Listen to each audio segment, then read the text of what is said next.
Why is it that some people build wealth that lasts, and others constantly struggle, no matter how hard they try? In today's world, we hear voices like Jordan Peterson telling us, take responsibility, speak truth, put your house in order, and it resonates. These principles work, but long before modern psychology, there was divine wisdom. Wisdom written over 3,000 years ago by King Solomon, considered the wisest man who ever lived.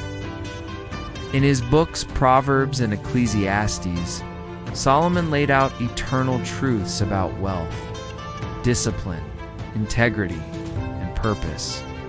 And what's fascinating, much of what modern thinkers teach already existed in Scripture. But Solomon didn't just speak about success in this life. He connected wealth with a higher purpose. Wealth that honors God, blesses generations, and doesn't destroy your soul. So today, let's uncover 7 God-approved attitudes and behaviors that have built real wealth since biblical times.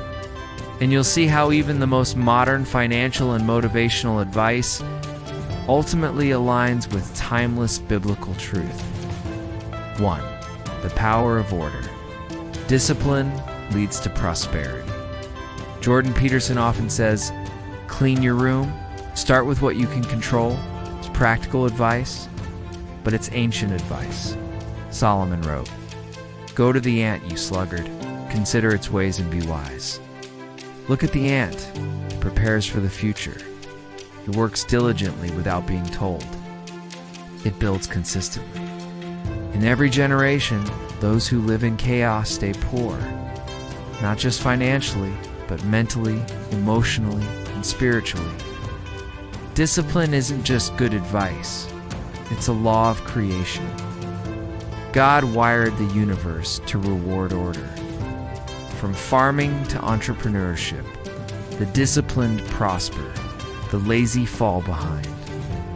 If your finances are disorganized, if your habits are broken, if your time is wasted, it's not bad luck. It's misalignment with divine order. 2. Integrity over shortcuts. Wealth without guilt, Peterson teaches. Tell the truth, or at least don't lie. The Bible goes further. Ill-gotten treasures have no lasting value, but righteousness delivers from death. How many stories have we heard of people who built fast wealth, only to lose it all?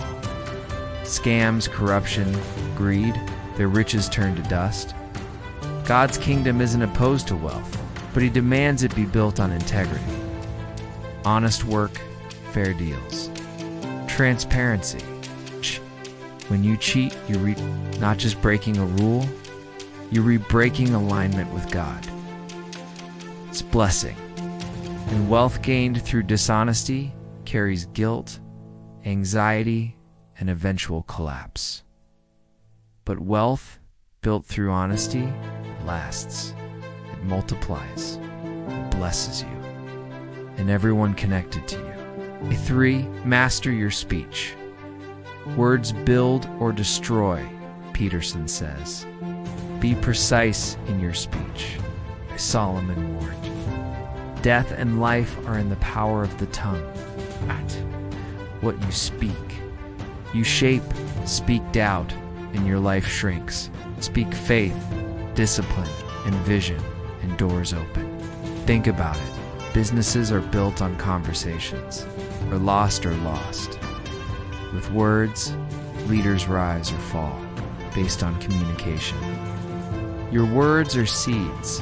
Whether you realize it or not, you are living today in the harvest of the words you spoke yesterday.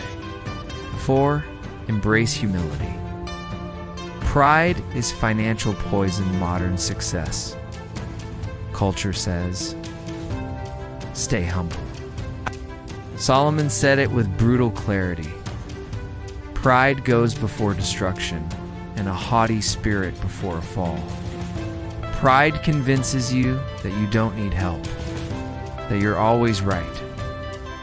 That correction doesn't apply to you. How many businesses failed because the founder couldn't admit mistakes? How many partnerships collapsed because someone refused to listen?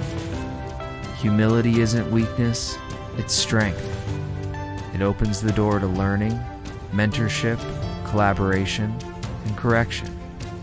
God actively opposes the proud, but he lifts the humble. 5. Wise stewardship. Money is a tool, not a god, Peterson warns. Consumption doesn't satisfy. Meaning does.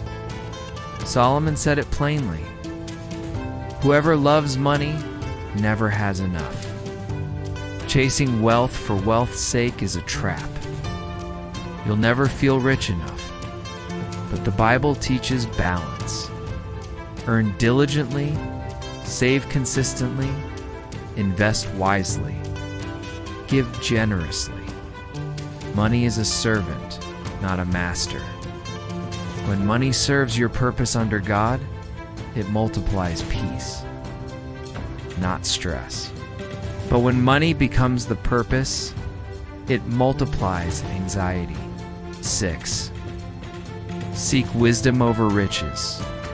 Riches will follow, Peterson often says. Don't aim for being rich, aim for competence. Aim to be someone useful. Solomon proved this on the highest level, when offered anything by God, riches, power, fame, he asked for wisdom. Wisdom is more precious than rubies, and nothing you desire can compare with her. And God responded by giving him both wisdom and wealth beyond imagination. Chasing money can blind you, but when you chase wisdom, knowledge, discipline, understanding, faith, money becomes a byproduct. Competence attracts wealth. Character sustains it. Wisdom multiplies it. 7. Remember, life is short. Focus on eternal value. Peterson often addresses the crisis of nihilism, the fear that life is meaningless. Solomon wrestled with the same question thousands of years ago. Meaningless, meaningless. Why? Because even after achieving wealth, power, fame, Solomon realized that without God, all achievement feels hollow. Your business, your success, your investments. None of it follows you beyond the grave. Fear God and keep his commandments, for this is the duty of all mankind. When God is the center, your work has eternal value. You don't just build wealth, you build legacy. You don't just make profits, you make impact. The message is clear. Order your life, deal with integrity. Master your words. Stay humble. Steward money. Don't worship it. Seek wisdom over wealth. Remember, life is short. Build for eternity. The greatest wealth is not just financial. It's a life aligned with God, rich in peace, purpose, and impact. So today, ask yourself, am I building wealth that fades, or wealth that honors God and lasts forever?